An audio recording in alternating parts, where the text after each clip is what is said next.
მეორე დღეს სასტუმრო ქორჩერდ მარიოტში საქართველო-ისრაელის ბიზნეს ფორუმი მიმდინარეობს. ღონისძიება ქართველთა და ებრაელთა 20 საუკუნოვანი მეგობრობის იუბილეს ეძღვნება და მასში ქართული და ებრაელი ბიზნესმენები მონაწილეობენ.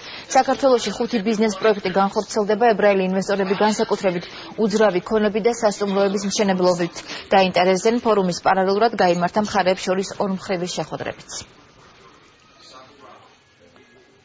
მე მჯერა რომ საქართველოსა და ისრაელს შორის არის დიდი პოტენციალი. რა თქმა უნდა, გვაქვს დიპლომატიური კავშირები და თბილი ურთიერთობები, მაგრამ ეკონომიკურ კავშირს სხვა ძალა აქვს. მე მინდა საქართველოსა და ისრაელის კავშირების ხიდი უფრო გავაძლიერო.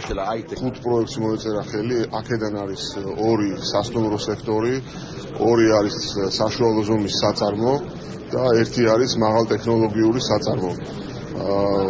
უფრო მეტი განხილვა გვექნება დღეს კიდევ 100 მეტი ინვესტორია ჩამოსული ისრაელიდან.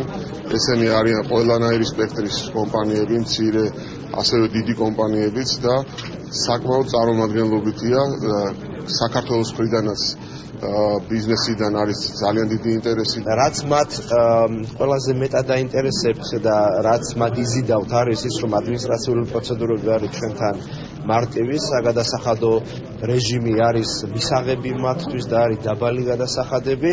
სხვა დანარჩენ ნაწილში მშენებლობის ნებართვა ტერიტორიის გამოყოფასთან დაკავშირებით, რა თქმა უნდა, ჩვენ აქტიურად მუშაობთ მათთან და მაქსიმალურად გავუმარტივებთ ამ პროცედურებს, რომ სწრაფად დაიწყო სამშენებლო პროცესი. დღეს ჩვენ წარმოადგენთ ისრაელის დელეგაციას, რომლებმაც უნდა წარმოადგინონ საქართველოში, რომ როგორ უნდა ითანამშრომლონ ქართულ კომპანიებთან და ჩვენ გვჯერა, რომ ეს ეტაპი, რომელიც არის ქვეყნების ურთიერთობა, რომელშიც არიან მონაწილეობენ ისრაელის ბიზნესმენები, რაც არის ნამდვილი ხიდი ჩვენი ქვეყნის ურთიერთობებში, ჩვენ ამას დღეს და ხვალ კიდევ ვნახავთ.